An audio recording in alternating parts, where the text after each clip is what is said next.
कक्षा 10 अध्याय 14 ऊर्जा के स्रोत। इस अध्याय का पुनरावृत्ति देखेंगे। अब हम लोग इस क्रम में सबसे पहले हम लोग बात करेंगे ऊर्जा के बारे में। हम कक्षा 9 में पढ़ चुके थे कि ऊर्जा को ना ही हम बना सकते हैं ना ही नष्ट कर सकते हैं।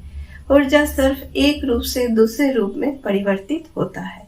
जैसे जल बांध में, जो डैम में हम जल रखते हैं, उसमें जो क्षितिज ऊर्जा है उसको हम विद्युत ऊर्जा में परिवर्तित करते हैं। ठीक उसी तरह से हम ऊर्जा को विभिन्न रूपों से विद्युत ऊर्जा में परिवर्तित करते हैं। अब सवाल यह है कि हमें ऊर्जा के स्रोत की जरूरत क्यों है? क्योंकि हमारा आज का जीवन शैली ऐसा हो चुका है कि हम मशीनीकरण के ऊपर बहुत ज्यादा निर्भरशील है। इसीलिए हमारा ऊर्जा का मांग जो है वो बढ़ रहा है। हम ऊर्जा के ऊपर रोज बहुत ज्यादा निर्भरशील है। तो ये बढ़ती हुई ऊर्जा की आवश्यकता को पूरा करने के लिए हमें ऊर्जा के नए नए स्रोतों को से ऊर्जा का दोहन करना पड़ता है। और ऊर्जा के नए नए स्रोत में से कौन सा अच्छा स्रोत है, ये चुनने के लिए हमें कुछ गुणों को देखना पड़ता है, यानी कुछ आयामों पर हमें तौलना पड़ता है। यानी कि कौन सा ऊर्जा स्रोत या कौन सा ईंधन हमारे लिए अच्छा है। अब है कि अच्छे ईंधन या ऊर्जा के उत्तम स्रोत का क्या क्या गुण होने चाहिए, यानी कि एक अच्छे ईंधन का क्या क्या गुण होना चाहिए। सबसे पहला गुण, इसमें कम प्रदूषक हो, यानी कि जब हम इसे इस्तेमाल करें इससे कोई जहरीली गैस ना निकले या ऐसा कोई अपशिष्ट ना निकले, या इसके इस्तेमाल के दौरान ऐसा कोई भी पदार्थ ना प्रस्तुत हो जो कोई भी जीव जंतु या वातावरण को नुकसान पहुंचाए। दूसरा, इसका ऊष्मीयमान अधिक हो। ऊष्मीयमान अधिक होने का मतलब है प्रति एकांक द्रव्यमान में या प्रति एकांक आयतन में वो जो ऊष्मा का मात्रा प्रदान करता है उसका जो वैल्यू है या उसका जो परिमाण है वो काफी ज्यादा होना चाहिए। तो ऊष्मीयमान हम उसी कहते हैं कि प्रति एकांक द्रव्यमान या प्रति एकांक आयतन में वो जितना ऊष्मा प्रस्तुत करती है या ऊष्मा प्रदान करती है, उस ईंधन का ऊष्मीयमान वही होता है। तो उसका ऊष्मीयमान अधिक होना चाहिए। साथ में ऐसा ईंधन जिसका हम भंडारण आसानी से कर सके, भंडारण जो है वो सरल होना चाहिए। साथ में सस्ता हो, यानी कि ऊर्जा का स्रोत या ईंधन ऐसा होना चाहिए जो सस्ता हो, जो गरीब लोग या जो भी आर्थिक रूप से उतना मजबूत नहीं है ऐसे वर्ग भी उसको इस्तेमाल कर सके। तो ये रहे हमारे अच्छे ईंधन के गुण। अब हम देखते हैं उपयोग के आधार पे ऊर्जा के स्रोत के प्रकार। पहला है परंपरागत स्रोत और दूसरा है गैर परंपरागत तथा वैकल्पिक स्रोत। परंपरागत स्रोत वो स्रोत है जिसे हम लोग आज तक इस्तेमाल करते आए हैं ऊर्जा पाने के लिए, या जिस स्रोत को हम इस्तेमाल करते हैं ऊर्जा का दोहन के लिए, ऊर्जा पाने के लिए। तो इसमें आ रहा है हमारा जीवाश्म ईंधन, तापीय ईंधन, जल विद्युत, जैव मात्रा तथा पवन ऊर्जा। जीवाश्म ईंधन, जीवाश्म ईंधन में हमारे आ रहे हैं कोयला, पेट्रोलियम, सीएनजी। ये सारे जो है वो जीवाश्म, एक तरह का जीवाश्म है, इसीलिए हम लोग इसे कहते हैं जीवाश्म ईंधन। हालांकि हम जानते हैं कि जीवाश्म ईंधन का भंडार जो है बहुत जल्दी खत्म होने वाला है, क्योंकि जीवाश्म ईंधन बनने में करोड़ों करोड़ों साल लगते हैं। लेकिन हम लोग जिस दर से उसको इस्तेमाल कर रहे हैं तो वो दोबारा बनने से पहले ही उसका भंडार जो है वो खत्म हो जाएगा, क्योंकि हमारी जनसंख्या काफी बढ़ रही है। इसलिए हमें आज नए नए ऊर्जा की स्रोत की जरूरत पड़ रही है, क्योंकि आज ज्यादातर हम ऊर्जा के स्रोत के तौर पे हम जीवाश्म ईंधन के ऊपर ही निर्भरशील है और साथ में हम ऊर्जा पे निर्भरशील भी बहुत ज्यादा हो गया है। ऐसे में जीवाश्म ईंधन खत्म हो जाएगा तो हमें कोई और वैकल्पिक अवस्था का, वैकल्पिक स्रोत का बंदोबस्त करना पड़ेगा। तो इसीलिए हम लोग ऊर्जा के विभिन्न स्रोतों के बारे में देख रहे हैं। तो परंपरागत स्रोत के और दूसरा हो गया तापीय विद्युत। तापीय विद्युत में हम क्या कर रहे हैं, ये भी कुछ हद तक हमारे जीवाश्म ईंधन के ऊपर ही निर्भरशील है। इसमें हम ताप का प्रयोग करके जल को वाष्पीकरण करके उस वाष्प से हम जनित्र या टरबाइन को घुमा रहे हैं और उससे विद्युत उत्पन्न हो रहे हैं। इसके बाद हम देख रहे हैं जल विद्युत। जल विद्युत जो है वो बहते हुए जल की धारा या ऊंचाई से गिरते हुए जल की धारा से हम टरबाइन को या जनित्र को घुमा रहे हैं और उससे विद्युत उत्पन्न हो रहे हैं। पहाड़ी इलाके में ऊपर से छोटे मोटे झरने या नाला के रूप में जो भी पानी गिर रहे हैं उससे भी ये विद्युत उत्पन्न होते हैं। और मानव निर्मित बांधों में भी हम जल को रोक के रखते हैं और ऊंचाई से उस जल को गिराते हैं, टरबाइन घुमाते हैं और इससे विद्युत उत्पन्न करते हैं।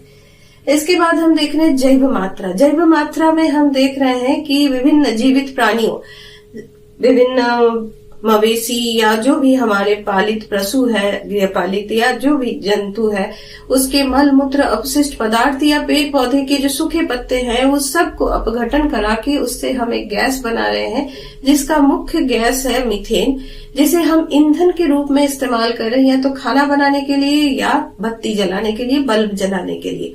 तो ये हो गया हमारा जैव मात्रा। फिर आ रहा है पवन ऊर्जा। इसमें हम बहते हुए पवन का इस्तेमाल कर रहे हैं। ऐसे जगह में जहां पवन काफी तेजी से बहती है उस जगह में हम पवन चक्की लगा रहे हैं, और पवन चक्की के पंख जब घूम रहे हैं उसके साथ हम जनित्र या डायनामो को जोड़ के रखते हैं ताकि वो भी घूमे और टरबाइन के घूमने से विद्युत उत्पन्न हो रहे हैं।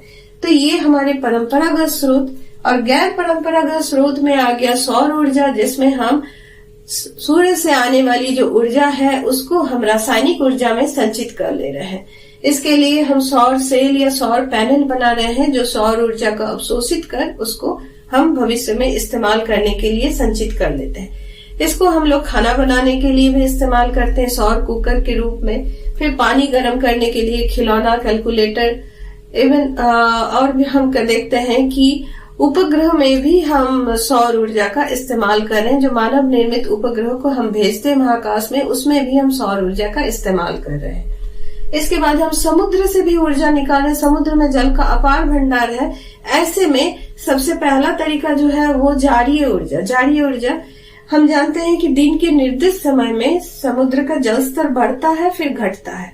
इसका दो कारण होता है, एक पृथ्वी अपने अक्ष पे इसका जो दैनिक गति है उसके चलते, और दूसरा चंद्रमा का गुरुत्वाकर्षण बल के चलते समुद्र का जल स्तर घटते बढ़ते रहता है।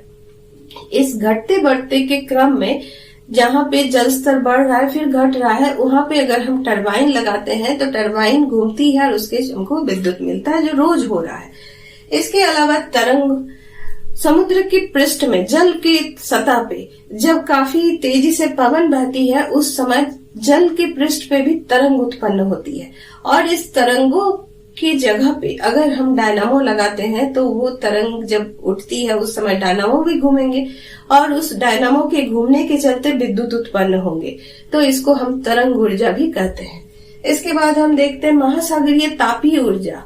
महासागरीय तापीय ऊर्जा में हम देखते हैं कि महासागरों में कहीं कहीं में कुछ कुछ जगह में हम तापमान का अंतर पाते हैं, और इस तापमान के अंतर को हम काम में लगाते हैं। हम ऐसे कोई लिक्विड को या तरल पदार्थ को लेते हैं जो आसानी से बाष्पीभूत हो जाए, और इसी तापमान के अंतर को इस्तेमाल करते हुए, जैसे कि अमोनिया या इस तरह के तरल पदार्थ को हम बाष्पीभूत करते हैं, और उस बाष्प से हम क्या करते हैं, जनित्र या टरबाइन को घुमाते हैं। फिर महासागर का जहाँ ठंडा जल है उस जल से फिर उस बाष्प को हम तरलीभूत करते हैं, तरल में फिर से वापस करते हैं ताकि वो दोबारा इस्तेमाल हो सके। इस तरह से महासागरीय तापीय ऊर्जा भी हम उससे विद्युत पा रहे हैं। इसके बाद हम देख रहे हैं भूतापीय ऊर्जा। भूतापीय ऊर्जा हमारी भूमि के अंदर बहुत सारे ऐसे जगह हैं जहाँ काफी गर्म है, तो ऐसी जगह में कभी कभी ये गर्मी हम देखते हैं उष्ण कुंड या गर्म चश्मा के फॉर्म रूप में वो निकल के आते हैं। तो ऐसे जगह से जो ताप निकलते हैं उस ताप को हम अपने काम में, ऊर्जा पाने के काम में इस्तेमाल कर रहे हैं। तो इस तरह की ऊर्जा को हम नाम दे रहे हैं भूतापीय ऊर्जा। इसके बाद हम देख रहे हैं नाभिकीय ऊर्जा। नाभिकीय ऊर्जा, नाभिकीय ऊर्जा दो नाभिकीय अभिक्रियाओं से किया जाता है ऊर्जा का उत्पादन। सबसे पहला जो है वो नाभिकीय विखंडन, दूसरा है नाभिकीय संलयन। नाभिकीय विखंडन, जैसा कि नाम से ही प्रतीत हो रहा है, ये विखंडन किया जा रहा है, यानी कि एक भारी परमाणु को जैसे यूरेनियम, प्लूटोनियम अथवा थोरियम के नाभिक को निम्न ऊर्जा न्यूट्रॉन से बमबारी कराकर हल्के नाभिकों में तोड़ा जा सकता है, और इससे विशाल मात्रा में ऊर्जा मुक्त होती है। और ये तब होता है जब मूल नाभिक का द्रव्यमान व्यष्टिगत उत्पादों के द्रव्यमानों के योग से कुछ ही अधिक होता है। उदाहरण के लिए यूरेनियम के एक परमाणु के विखंडन में जो ऊर्जा मुक्त होती है वो कोयले के किसी कार्बन परमाणु के दहन से उत्पन्न ऊर्जा की तुलना में 1 करोड़ गुनी अधिक होती है। विद्युत उत्पादन के लिए डिजाइन किए जाने वाले नाभिकीय संयंत्रों में इस प्रकार के नाभिकीय ईंधन सपोषी विखंडन श्रृंखला विक्रिया का एक भाग होते हैं, जिनमें नियंत्रित दर पर ऊर्जा मुक्त होती है। इस मुक्त ऊर्जा का उपयोग भाप बनाकर विद्युत उत्पन्न करने में किया जाता है। अब हम लोग देख रहे हैं नाभिकीय विद्युत शक्ति संयंत्रों का प्रमुख संकट।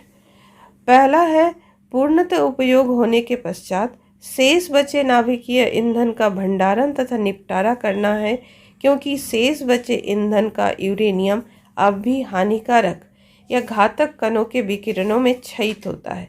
यदि नाभिकीय अपशिष्टों का भंडारण तथा निपटारा उचित प्रकार से नहीं होता है तो इससे पर्यावरण संदूषित हो सकता है। दूसरा, इसके अतिरिक्त नाभिकीय विकिरणों के आकस्मिक रिसाव का खतरा भी बना रहता है। नाभिकीय विद्युत शक्ति संयंत्रों के प्रतिष्ठापन की अत्यधिक लागत और पर्यावरणीय संदूषण का प्रबल खतरा तथा यूरेनियम की सीमित उपलब्धता बृहद स्तर पर नाभिकीय ऊर्जा के उपयोग को निषेधक बना देते हैं। अब हम लोग देख रहे हैं नाभिकीय संलयन।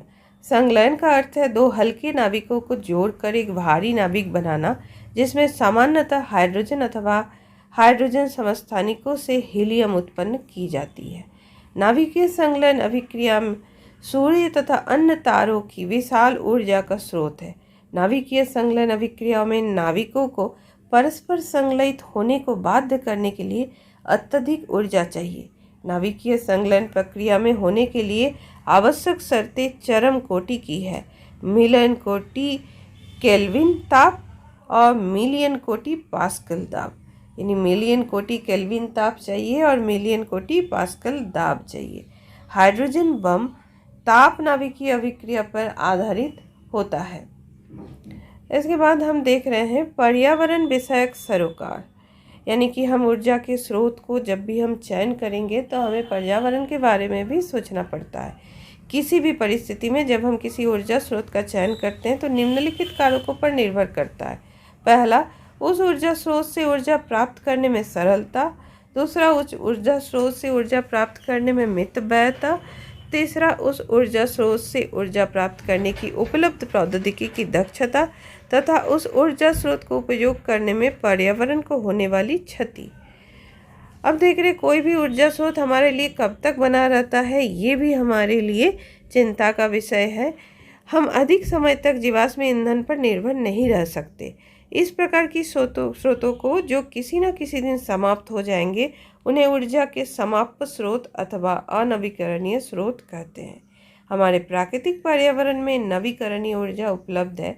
ये ऊर्जा की संतत अथवा आवर्ती धाराओं के रूप में अथवा भूमिगत भंडारों में इतनी विशाल मात्रा में संचित है कि इन भंडारों को खाली होने की दर व्यावहारिक दृष्टि से नगण्य है।